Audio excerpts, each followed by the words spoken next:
Muy buenas tardes, mis queridos amigos del canal Opinión Y. Como siempre, transmisión experimental los días viernes a partir de las 15 horas con charlas interesantes y con referentes de nuestra sociedad. Esta tarde tenemos dos invitados especiales importantes.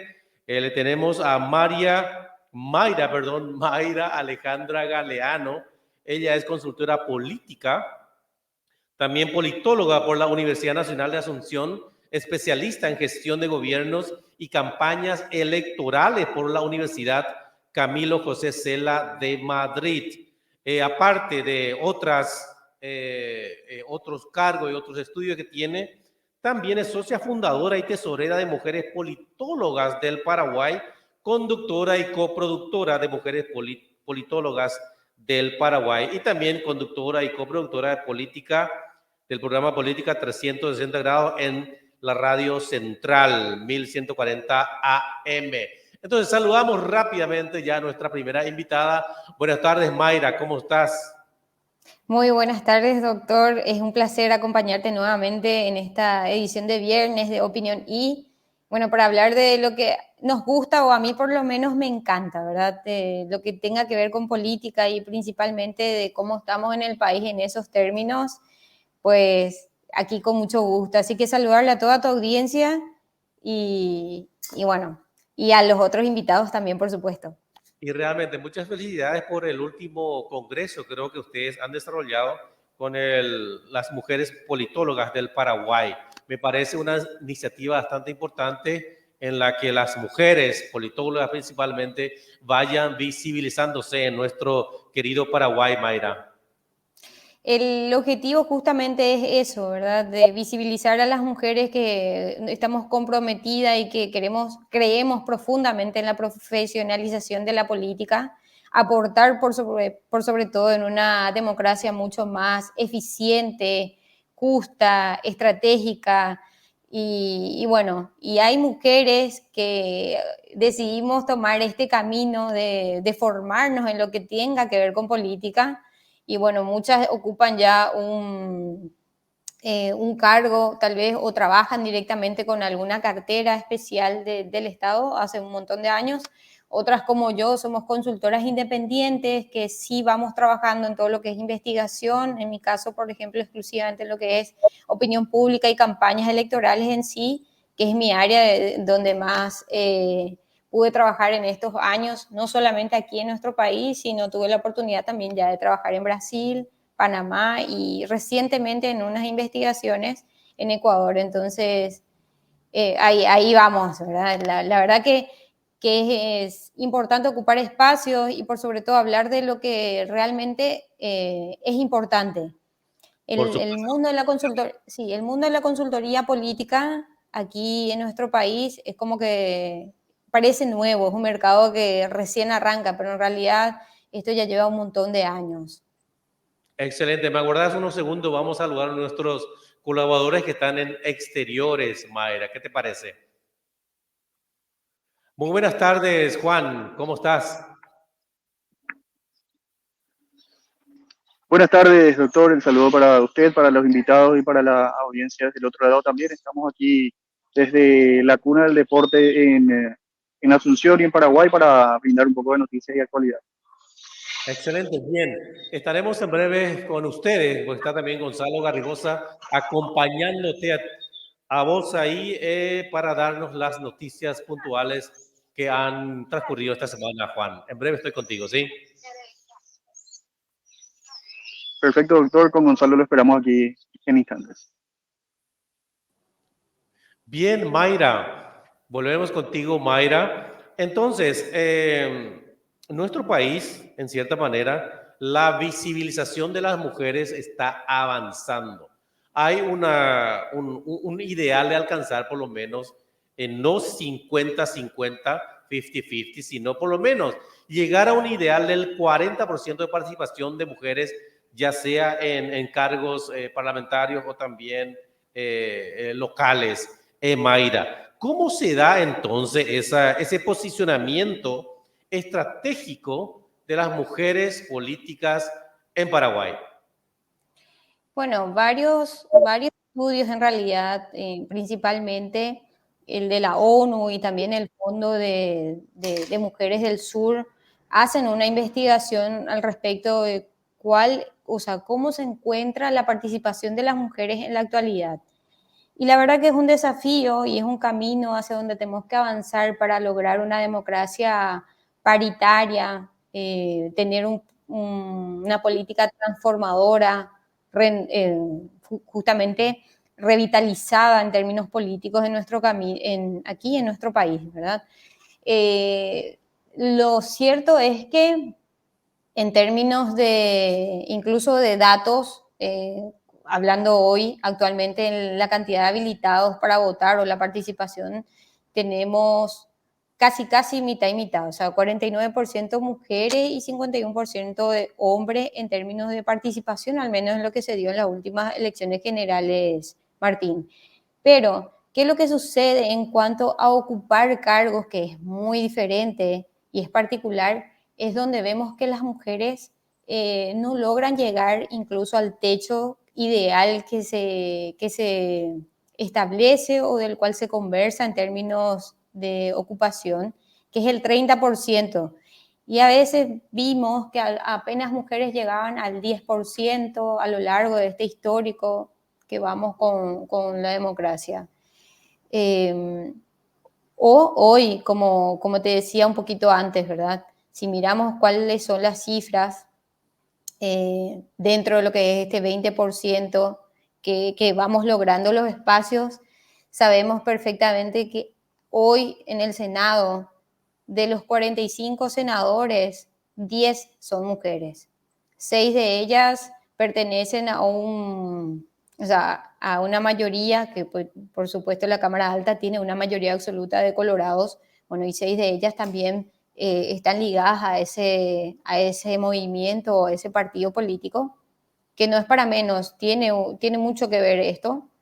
Pero bueno, siguiendo con la cantidad de concejales departamentales, por ejemplo, que son 257 en total, casi el 69 a 70 son mujeres, o sea, la cifra es baja. En diputados, de los 80, 18 nada más son mujeres. Y de la gobernación, bueno, por lo menos celebramos en este periodo, en esta etapa, Martín, de que de 17 gobernaciones, 2 están ocupadas por mujeres, ¿verdad? Y años anteriores, años atrás, en el del 2018, por lo menos ninguna. Entonces, ¿qué es lo que sucede en estas últimas elecciones? Las mujeres sí van tomando más protagonismo o se decidieron más a correr esa carrera, a tomar ese desafío, porque en línea general, a nivel universal, las mujeres cuando quieren ocupar cargos políticos tienen una carrera y una cancha totalmente en contra. Así mismo. O es como jugar fútbol con tacones, como se dice, en una cancha desnivelada. Si es que podríamos decir, y ese es el desafío, porque hasta las propias mujeres tenemos una cultura de que las mujeres están asignadas a las tareas del hogar y más, y ahí, ¿no? Pero hay otra realidad que no solamente en términos políticos, la brecha salarial también que existe a nivel mundial, bueno, eso por supuesto se descifra también en todo lo que tenga que ver con las políticas públicas y por supuesto en elecciones. Ahora, me interesa muchísimo este dato que soltaste, que casi el 50%, casi 50-50, 42% mujeres, 42% de hombres están habilitados a votar, pero llegado a la realidad misma, no llega ni al 30% actualmente en nuestra constelación política, ¿verdad? Ahora, el problema, la pregunta es, tiene que ver con los nuevos rostros de las mujeres políticas que se han animado a alcanzar un curul esta vez. Ejemplo, Celeste Amarilla es una política ya de envergadura y con mucha experiencia contra Joana Ortega, por ejemplo, ¿verdad? Entonces, ¿cómo vemos ahí? Quiere decir que las mujeres que se animan a meterse en la política, ¿qué necesitan? ¿Cuál sería su su estratégica comunicativa, ya sea política, en marketing, social o lo que fuese, para lograr tener más participación, Mayra? En realidad tiene que ver con una cuestión de decisión propia. O sea, todos somos políticos y todos hacemos política todo el tiempo. Ahora, la decisión está en que Johanna Ortega hizo ese trabajo, ese esfuerzo, porque ella, a ver, no es que hoy es diputada porque sí, no, en realidad peleó espacio primeramente en lo que es el municipio de Asunción y tuvo una estrategia incluso de desmeritarle al actual intendente en su momento. Entonces fue una campaña así un poco hasta agresiva, porque fue directamente en denuncias, tras denuncias, y ella ganó espacio, se posicionó mediáticamente, ganó visibilidad. Podríamos hablar por fuera cuál fue el camino que tomó y cómo logró capitalizar eso para ahora, hoy, ser diputada. Y una de las diputadas jóvenes también, ¿verdad? Que promete bastante en términos políticos. Hay que celebrar bastante que años atrás decíamos que los jóvenes tenían cierta apatía en lo que es participación política o sobre temas que tengan que ver con política, porque hay mucha corrupción. Entonces, cuanto menos se habla, cuanto más lejos se encuentre de situaciones políticas, mejor. O sea, más humano, más ciudadano es uno, cuanto más lejos se encuentra de política. Pero hoy entendemos que no. O sea, cuanto más cerremos los ojos y digamos, no, la política no me incumbe, la política no me... A ver, no me genera, es una mentira, es mentira eso, porque la política, como te digo, te vive todos los días. Entonces, hoy vemos una nueva generación de jóvenes que ya está harta y que está cansada de esperar que se le resuelva o vivir de esperanza. Entonces, ¿qué es? Accionar, y es tomar la postura hoy, agarrar la posta hoy, como se dice. Entonces vemos a jóvenes mucho más flexibles e involucrados en las tareas y en los trabajos electorales. Y esto que se dio también en nuestro país de que las urnas fueron electrónicas a nivel país, por sobre todo el desbloqueo de la lista, facilita también eso, porque hoy yo tengo la oportunidad de competir contigo, Martín, en términos electorales, si así decidiéramos. Entonces, yo me tengo que movilizar, yo tengo que hablar y yo tengo que hacer todo ese esfuerzo por ganar ese voto y esa confianza, y que apuesten por mí para poder legislar. Y tenemos la misma oportunidad y no importa acá si sos hombre o mujer. O sea, tenemos que quitar también ya eso, ¿verdad? De esas limitaciones. Bien, Mayra, vamos a una pequeña pausa, vamos a ir con las noticias, a ver qué pasa realmente en nuestro país. En breve estoy contigo otra vez, Mayra, ¿qué te parece? Muchas gracias, claro que sí. Bien, Juan, estoy contigo. ¿Qué pasó en nuestro querido país con las noticias? Así es, doctor. Estamos desde exteriores hablando primeramente de la ley del voto en el exterior.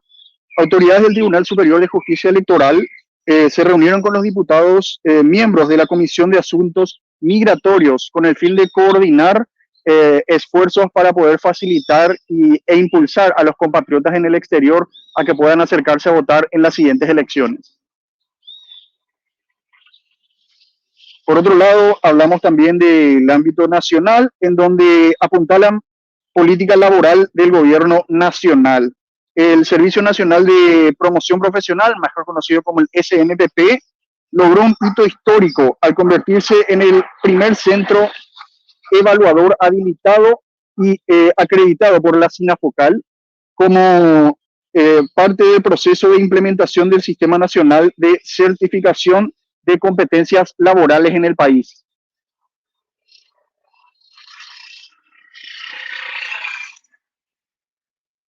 Mayra Galeano.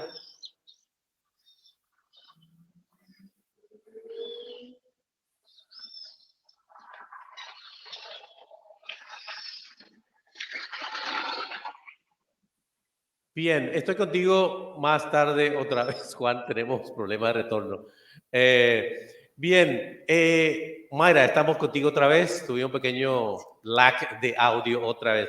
Mayra, entonces, no hay problema en que una mujer y un hombre compitan. Ahora, tocaste algo muy importante que es la participación electoralista, ¿sí? Cuando uno entra en carrera tiene que luchar con un hombre, principalmente ya esos políticos que están anquilosados o ajustados o atornillados a una estrategia política ya partidaria bien dura, ¿sí? Ahora, ¿cómo una mujer que quiere iniciar su carrera política puede luchar contra ese sistema tan atornillado que tienen el poder los hombres, Mayra? Bueno, en realidad sí, se trata de una lucha de verdad de tomar ese desafío de querer hacer carrera política. Yo diría que en nuestro país todos los políticos que estuvieron cómodos y garantizados con lo que fue las listas cerradas, con lo que es la práctica política, con todo el arrastre o con todo lo que ya tiene encima un partido político, hoy es, claro que es importante, pero la política se va transformando y se va actualizando. Y ahora, independientemente de ser hombre o mujer, la gente también como que ya no es tonta. A ver, yo ciudadana, como ciudadana soy mucho más exigente también en lo que yo quiero para mi futuro político o para mi proyecto electoral. Entonces, tengo problemas diarios, tengo responsabilidades y necesidades, ¿no? Como ciudadana, todos somos conscientes de esto. Ahora, ya no importa no digo que no importa nada, sí importa, pero no es exclusivo de qué color es, eh, sino quién es este político, quién es, sea hombre, sea mujer, cuál es... cuál es la virtud, cuáles son los valores que tiene este político. Y aquí tiene que ver mucho con la persona y no tiene que ver mucho con el género. Ahora, si vamos a lo que decíamos hace rato, a nivel mundial, si hacemos como un análisis exhaustivo de cómo fueron las gestiones de las mujeres en el mundo en cuestiones de políticas públicas, por supuesto fueron mucho más exitosas. Y el resto, o sea, que estamos acostumbrados, que siempre ocuparon hombres y demás, fueron mucho más deficientes, más corruptas y todas esas características. Pero bueno, volviendo a nuestro país, yo como mujer y como joven celebro que muchas mujeres y jóvenes por sobre todo se hayan tomado este desafío y el camino de postularse, que no es fácil postularse sin fondos, como se dice que hay que tener como un fondo para poder dedicarse directamente a la campaña. Claro, pero más que fondo también es recorrido, es cercanía. También. Ahora, interesante lo que estás manifestando y tiene mucho que ver con el último informe de las Naciones Unidas en cuanto a la participación de las mujeres en proyectos concretos. Según los datos que tenemos de la Naciones Unidas, hay 62% de mayor eficacia cuando las mujeres lideran ciertos proyectos en beneficio a la población. Caso concreto que cita el documento de las Naciones Unidas es un caso de dotar de agua potable a una población, ¿sí? Entonces, el 62% de positivo de logro en comparación a otros lugares en los cuales están liderando hombres. Esto me interesa mucho porque hace poco saltó en nuestro país el caso del acueducto del Chaco, ¿sí? Entonces, una analogía de lo que ilustra las Naciones Unidas, tenemos un caso concreto como evidencia en nuestro país. Al final, $130 millones se gastó en ese proyecto de acueducto y al final los indígenas y la población vulnerable, según las informaciones, beben agua de los estanques, Mayra. Entonces, de acuerdo a esta información, es verdad realmente, si fueran mujeres, por lo menos ya estos indígenas o las personas que viven en esa zona tendrían por lo menos agua potable, Mayra. Claro, esa tendríamos gestión mucho más resolutivas, más reales, más cercanas. O sea, la política a mí me había enseñado mis mentores, al gran Carlos Mañanelli, que ya lamentablemente falleció, pero llegué a formarme con él y trabajar con él, decía, la política es solución, esa es la distancia, es solución, el resto es politiquería. Okay. Exactamente. Sí, aparentemente estamos ya con la politiquería antes que las reales políticas públicas, Mayra. Estamos tan A ver, acostumbrados que normalizamos esta politiquería aparentemente, ¿no?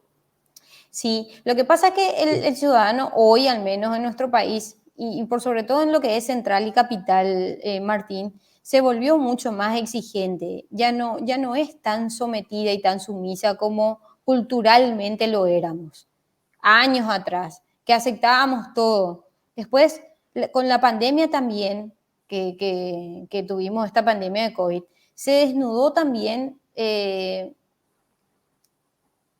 todo el desafío que tenía cada cartera del Estado o la ineficiencia que existía en cada área, cada vez más preocupante, ¿verdad? Y deplorable el estado de salud, de educación, del estado de las escuelas. Y ahí necesitábamos soluciones integrales inmediatas y no importa de qué partido sea. Es el país que necesitaba resolver esas áreas y demás.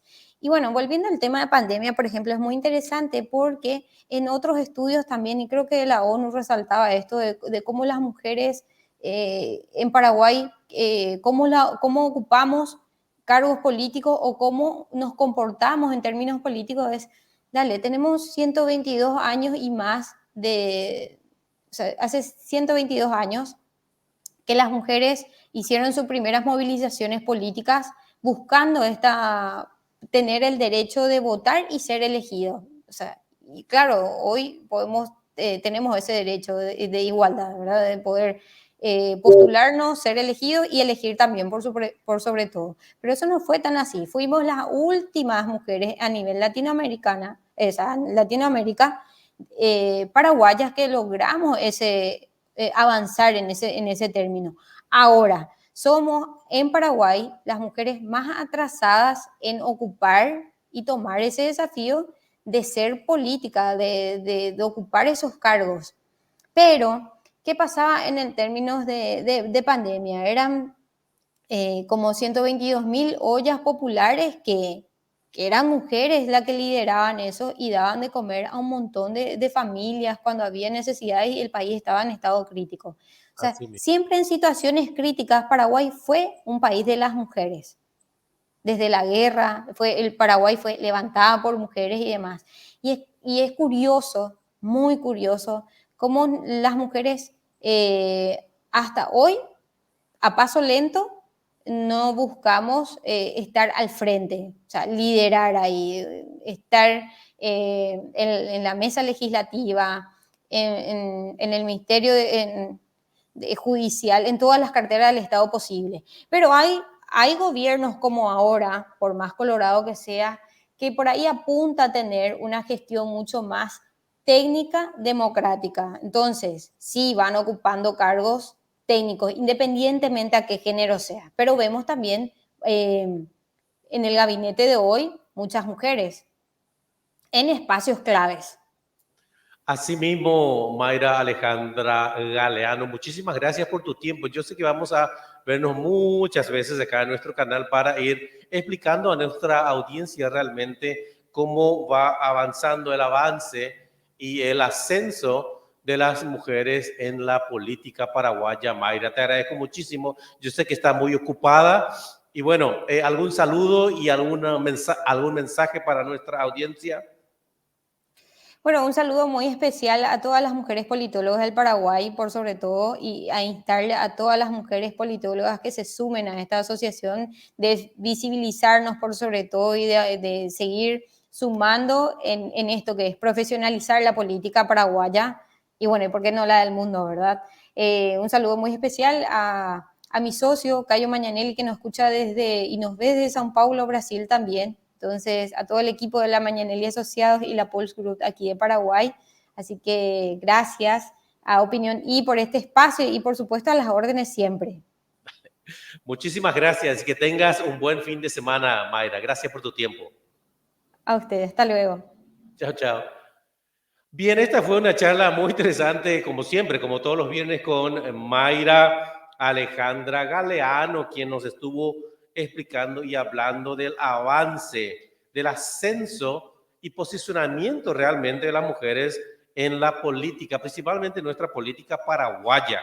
Es interesante también la visibilización de las jóvenes, estas nuevas jóvenes mujeres que están dentro de este periodo legislativo que arrancó y que está dando ya sus pequeños frutos, sus pequeños pasitos con nuestro nuevo presidente, el más capaz prácticamente de nuestro gobierno paraguayo. Bien, vamos otra vez a las noticias. Ahí vemos que ya el doctor José María Espínola está en sala de espera esperando. Después de estas noticias estamos en directo con el doctor José María Espínola. Buenas tardes, Gonzalo Garrigosa, ¿cómo estás? ¿No tenés audio, Gonzalo? Retorno, no tengo retorno.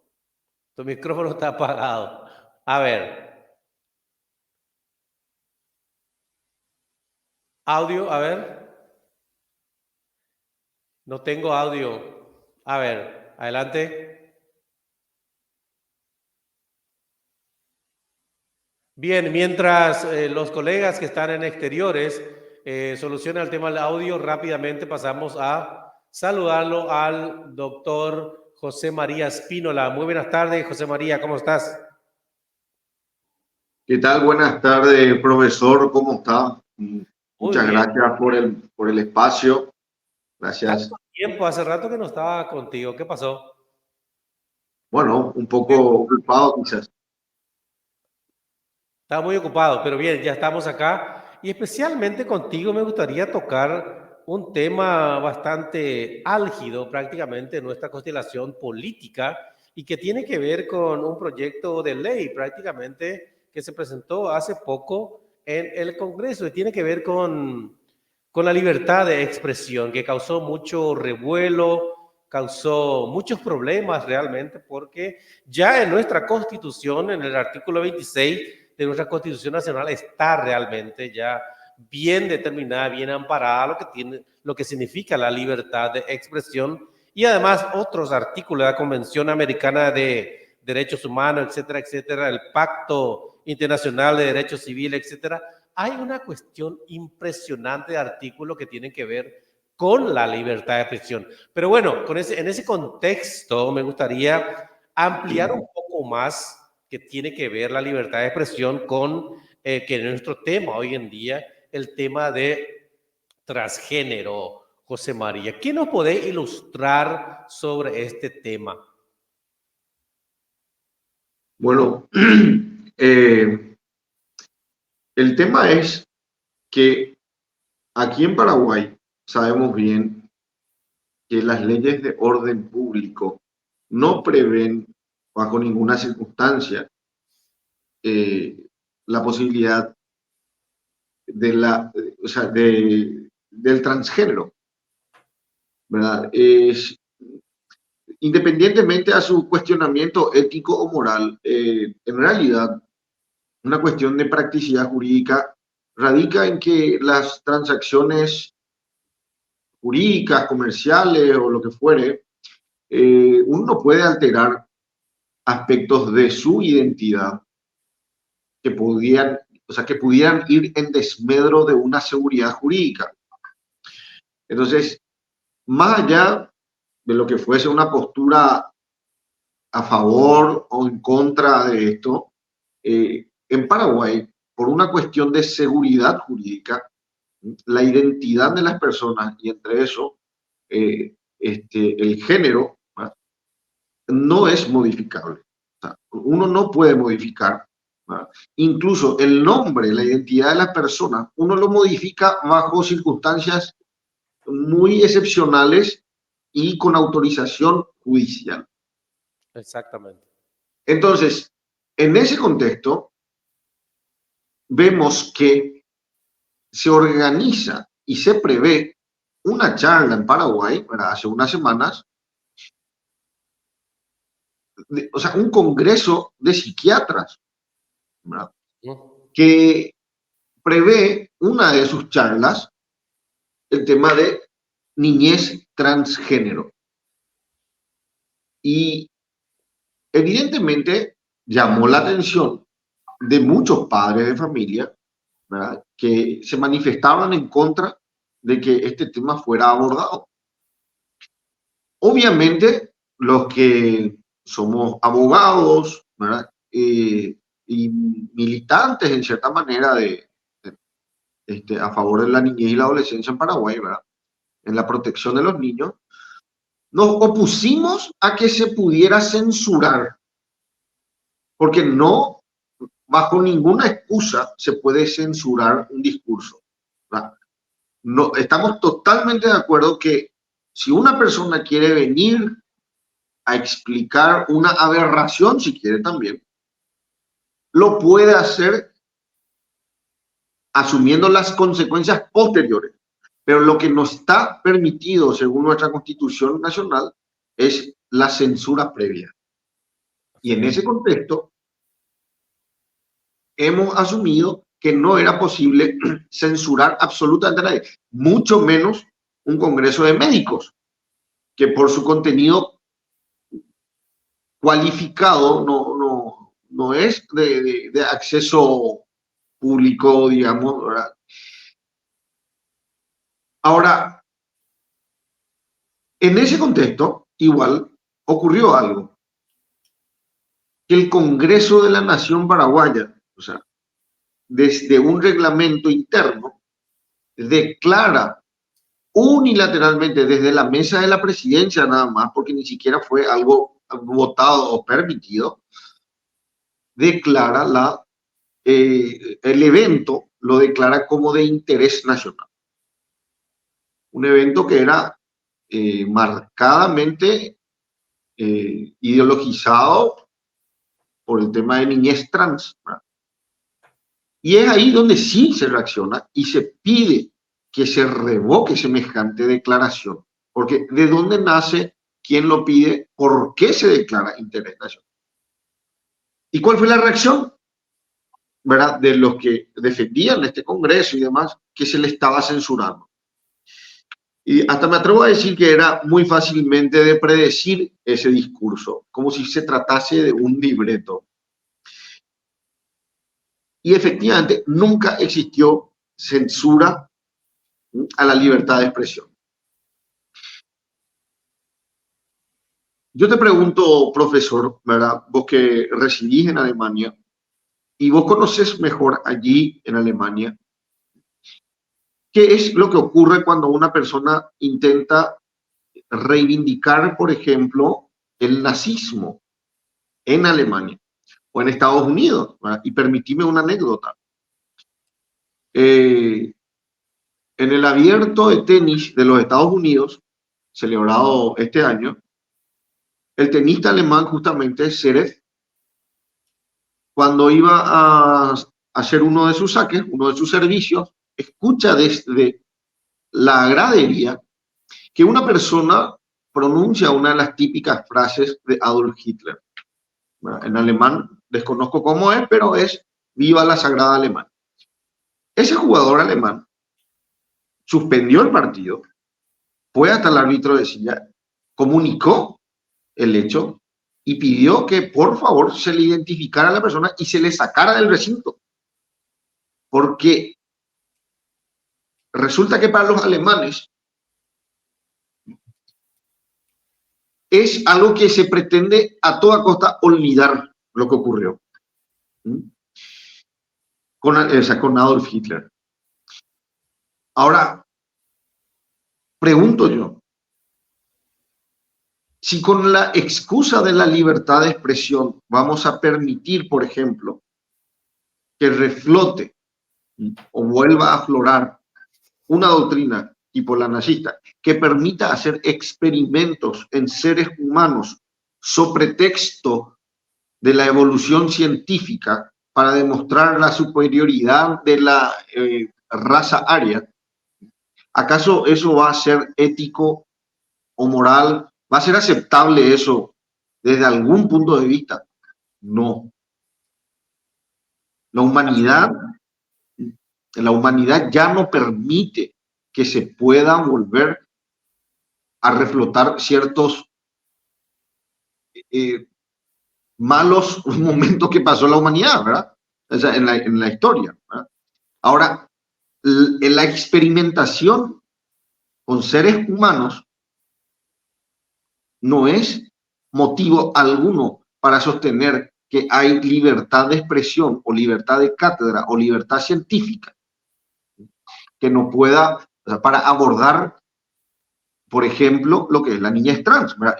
Perdón, y me ibas a decir algo, profesor, te cedo la palabra, pero para seguir después una segunda parte de mi exposición. Exactamente, y para terminar este bloque, porque luego vamos directamente a exteriores para escuchar las noticias que han pasado esta semana. Realmente es así, apología hacia esa ideología totalitarista está totalmente prohibido en la constitución alemana actual, ¿sí? Está totalmente prohibido. Es más, en esta transmisión yo no puedo hablar, ni siquiera mencionar eso, porque ya me llevan preso ya no más. Pero hay una cosa muy interesante también bajo la constitución alemana, el no olvidar sí está dentro también de la cultura germánica. Aquí hay proyectos y actividades patrocinadas por el Estado para no olvidar lo que has dicho realmente, y eso tiene su doble valor. No solamente esos proyectos no solamente son liderados por los gobiernos locales, sino también por medio de la instrucción formal, que es la educación formal, ¿sí? Bien, me parece bastante apropiado que hayas tocado eso para también informar a la gente que aquí de esto no se habla, no se puede hacer apología realmente a esa ideología devastadora, totalitaria que ha enlutado a la humanidad. Hacemos una pequeña pausa, José María, y vamos con las noticias y luego seguimos contigo. ¿Qué te parece? Perfecto. Muy buenas tardes, Gonzalo. Ya solucionamos el tema de audio y volvemos contigo, Gonzalo. ¿Cómo estamos? Buenas tardes, mi querido Martín. Un gustazo nuevamente estar en este gran programa de opinión y un saludo grande para toda la comunidad alemana. Y bueno, estamos aquí en la Secretaría Nacional de Deportes. Un clima agradable, calorcito, lindo, vientito fresquito. Y bueno, te saludo cordialmente, mi querido Martín. Excelente. En cuanto a economía, noticia económica, ¿qué tenemos, Gonzalo? Perfecto. Arrancamos primeramente con una noticia del ámbito económico. Fondo de garantías supera los 1.000 millones de dólares. El Banco Central del Paraguay anunció que los fondos de depósitos de garantías alcanzaron los 1.000 millones de dólares el pasado 30 de septiembre, tras 19 años de operación. Este logro representa el 5,5% de los depósitos totales de las entidades financieras privadas del sistema. Esta noticia fue del diario El Nacional. Vayamos ahora a la noticia del mundo deportivo. porque Paraguay por fin consiguió su primer triunfo en estas eliminatorias sudamericanas. Así es, Paraguay consigue su primera victoria y se mete a 3 puntos de la zona de clasificación directa para el Mundial de Estados Unidos, México y Canadá del 2026. Por fin ganó Paraguay. En el estadio de los Defensores del Chaco se llevó el partido de la albirroja frente a Bolivia el pasado martes, y con un golazo de Tony Sanabria, el delantero del Torino de Italia, nos pusimos en ventaja frente al conjunto boliviano.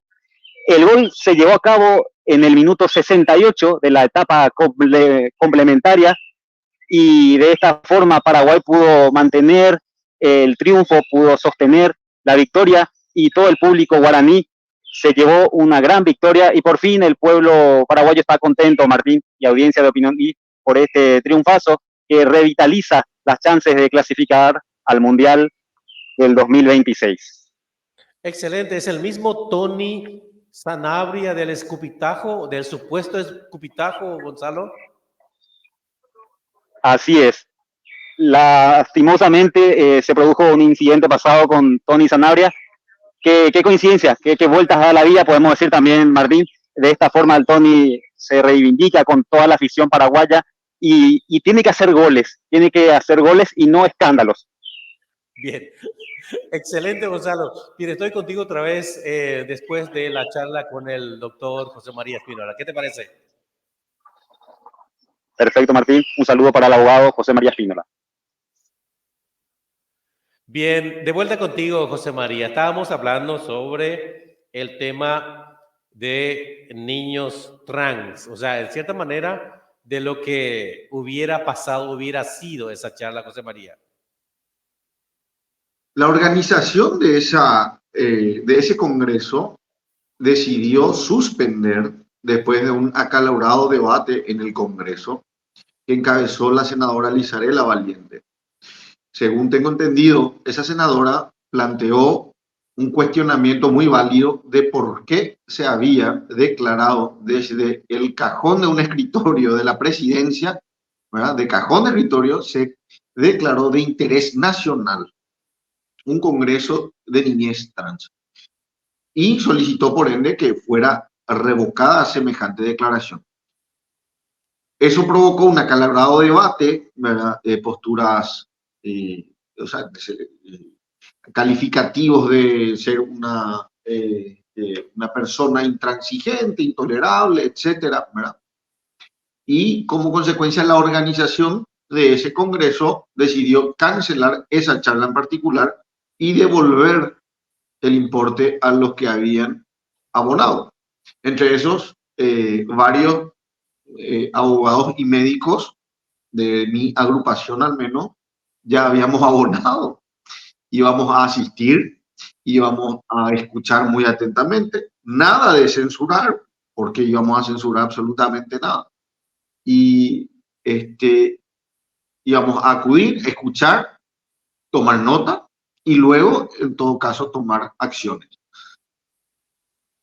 Ahora bien, la niñez trans, o mejor dicho, para ser más técnico, la disforia de género en una criatura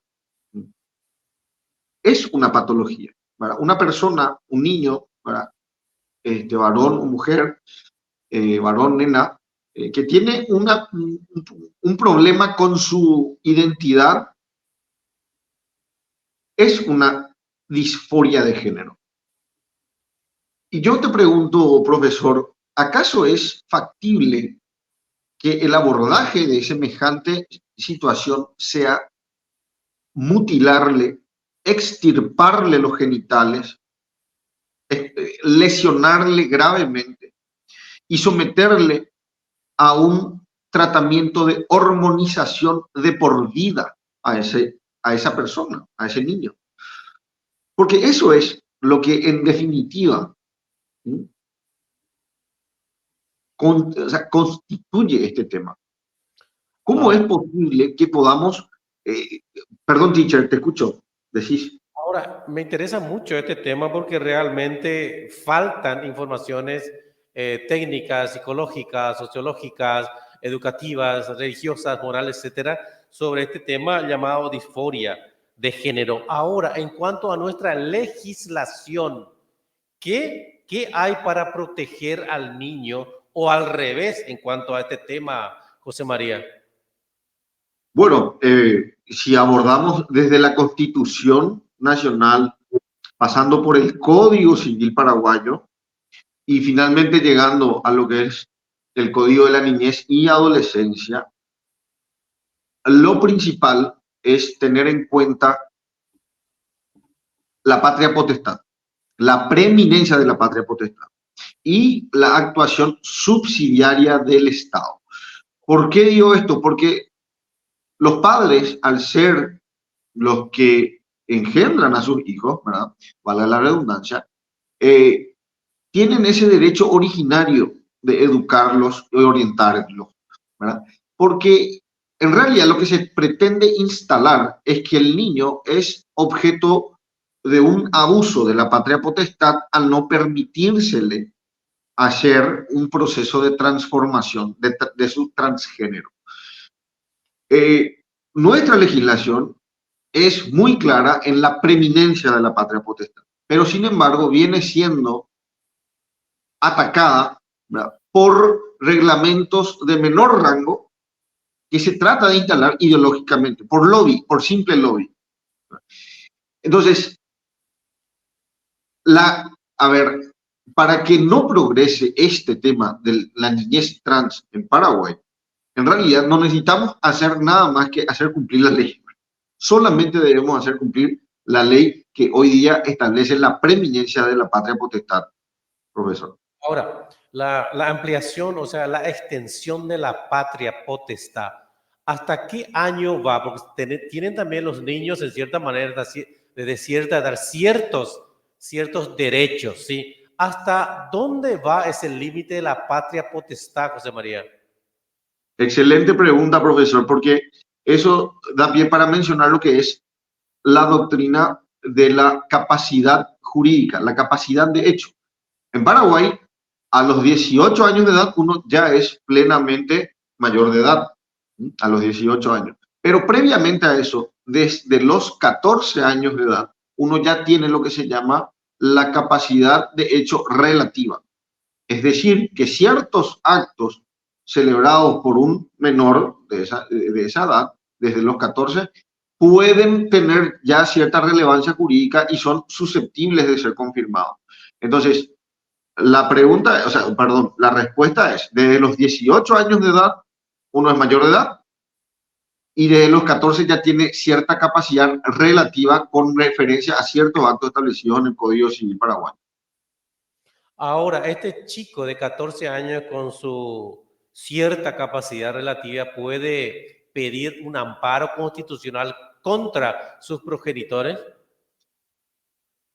Técnicamente, en Paraguay, si existe si existe una contraposición de intereses, ahí es donde toma subsidiariamente intervención la Defensoría Pública de la Niñez. Y ahí es todo un problema, porque en Paraguay se está normalizando, y de hecho aprovecho como para hacerlo como una denuncia pública. La patria potestad es inviolable y solamente puede ser suspendida por resolución judicial. Por resolución judicial. ¿Cuál es el problema en Paraguay? Que existe algún inconveniente y los jueces, en conjunto con la Defensoría Pública de la Niñez, directamente toman medidas sin determinar la suspensión de la patria potestad. Lo hacen como si se tratase de una cogestión o coparticipación en la patria potestad sobre la criatura. Y efectivamente podría darse quizás si es que un defensor público toma al niño en su petición y promueve semejante acción. Pero no podría prosperar alguna cuestión relativa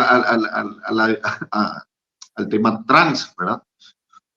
Ahora, en la organización en la cual estás totalmente involucrado realmente y con otros colegas también, ¿cuáles son los pasos a seguir en este tema? Principalmente que aún no está derogada la ley de la transformación educativa que dijeron que iban a derogar, no se derogó, etcétera, etcétera. Cambiaron letras, ahora es fortalecimiento. ¿Cuáles son los pasos que van a ustedes como una fuerza social allí sobre este tema, José María, para ir terminando nuestra interesante charla, pero te invito para el próximo a seguir aumentando estos temas que realmente interesan a la sociedad, José María?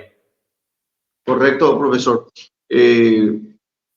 Bueno, con relación a la ley 6659 que establece el convenio de financiación, ¿verdad?, de la transformación educativa,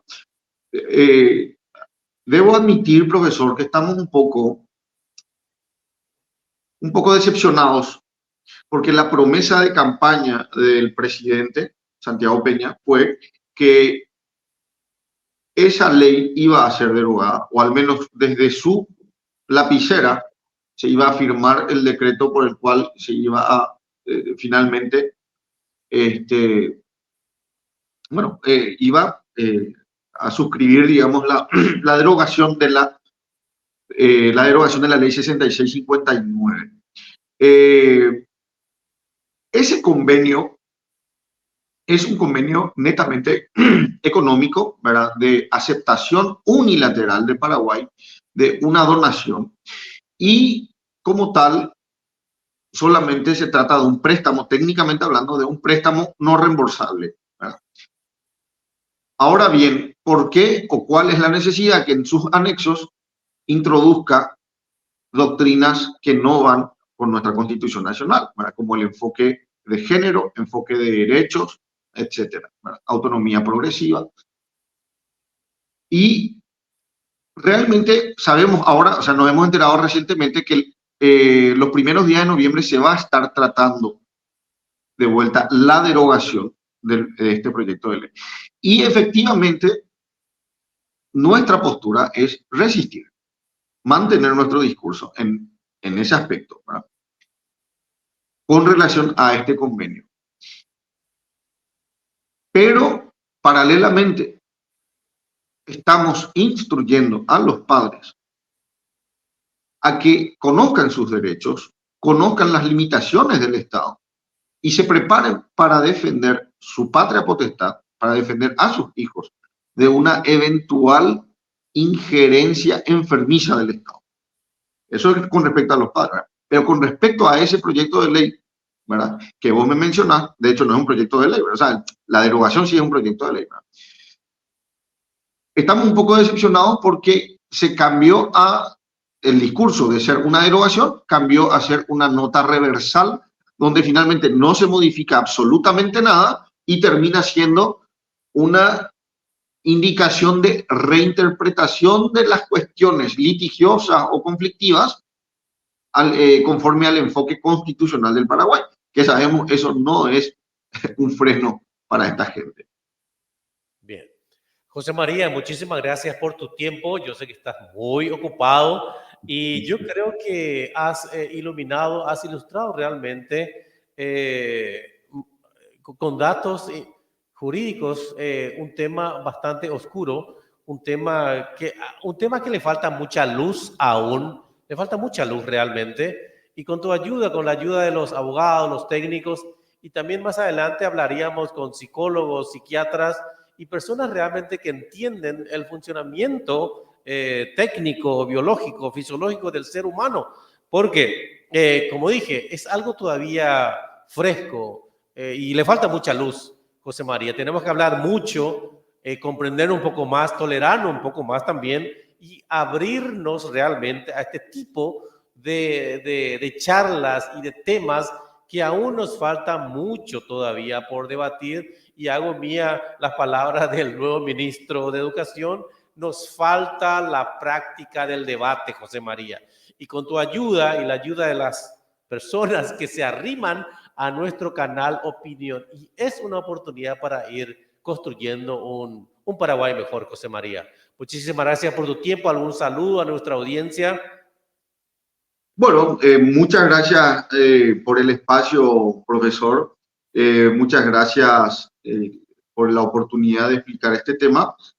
Y sí, un saludo muy especial a todos, a todas las personas que son compañeros de causa, que luchan conmigo, colegas y otros profesionales, ¿verdad? En su mayoría mujeres, ¿verdad?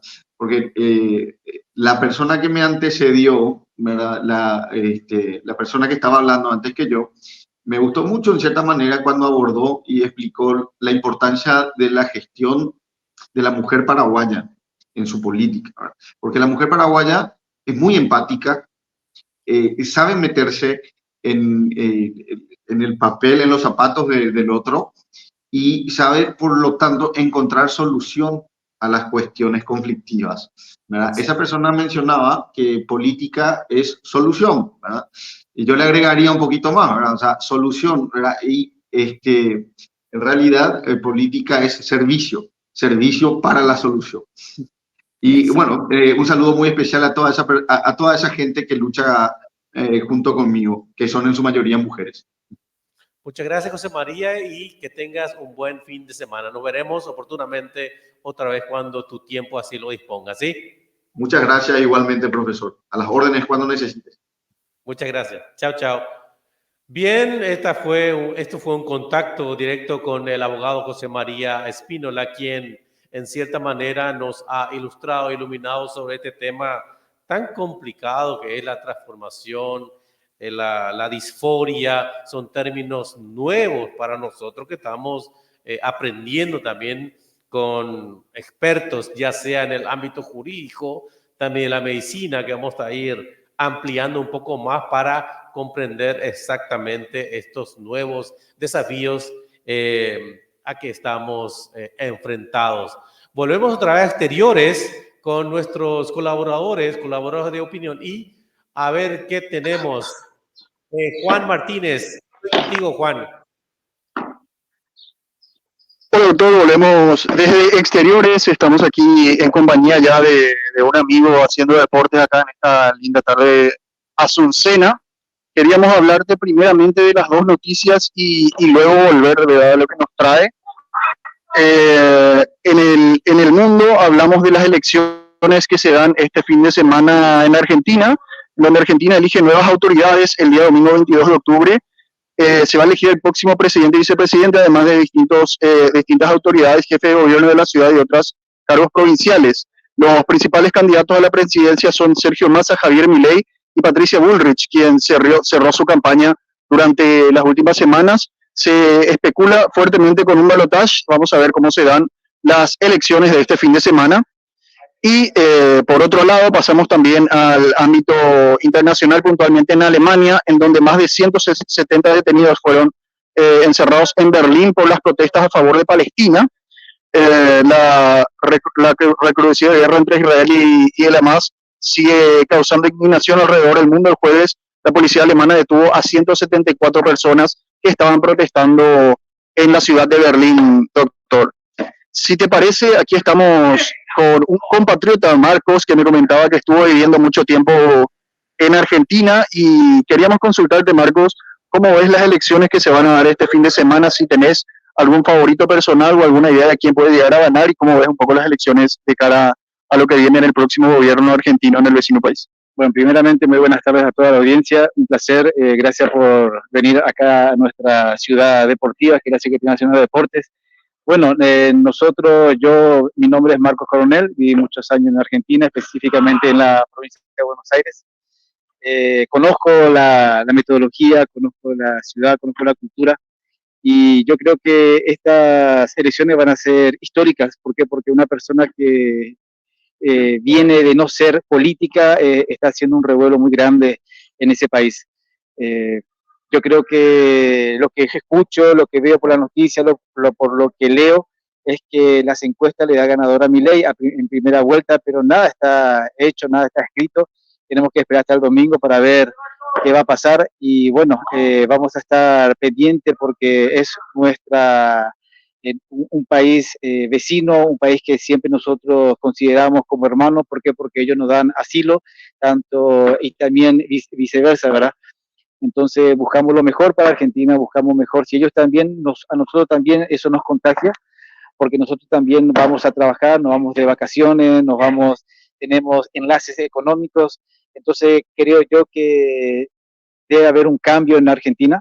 Creo que de mi punto de vista, las cosas que escucho con Milei, he aprendido mucho en la parte económica, y la otra gente, por supuesto, ya estuvo en varias ocasiones, ya están en varios años, y como lo que siempre dicen ellos, que para ver un cambio tiene que haber gente nueva, gente con pensamientos y con ideas nuevas, y le doy esa derecha a él, porque mis padres viven en Argentina, mis hermanos viven en Argentina, y yo he vivido con ellos, me han comentado las cosas que le han pasado, como por ejemplo la parte laboral, le han quitado un porcentaje de su sueldo para darle a gente que no trabaja. Mi padre ha trabajado 40 años de chofer de ómnibus en Capital Federal, ya está jubilado. Mi mamá también ha vivido muchísimos años en Argentina, también está jubilada ahí. Le deben a Argentina por lo que a ellos le acogieron, pero no es correspondiente que le saquen el porcentaje de su trabajo para darle a otra gente. Ellos son jubilados, creo que se merecen vivir de forma, una mejor forma.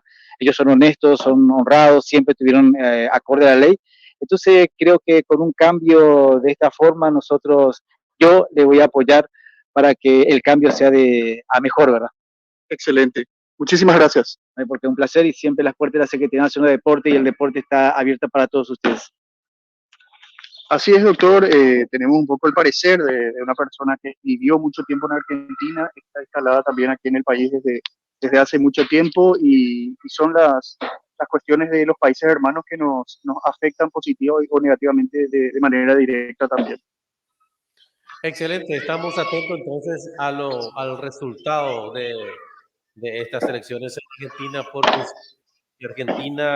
si a Argentina le pasa algo, nosotros también estamos involucrados en los efectos secundarios de ese gran país, Argentina, Juan. Así es, Argentina estornuda y nosotros generalmente nos resfriamos. Eso le pasa. Bien, por eso terminamos nuestro bloque de noticias y también vimos de nuestra audiencia, y nos vemos otra vez el próximo viernes, Juan. ¿Qué te parece?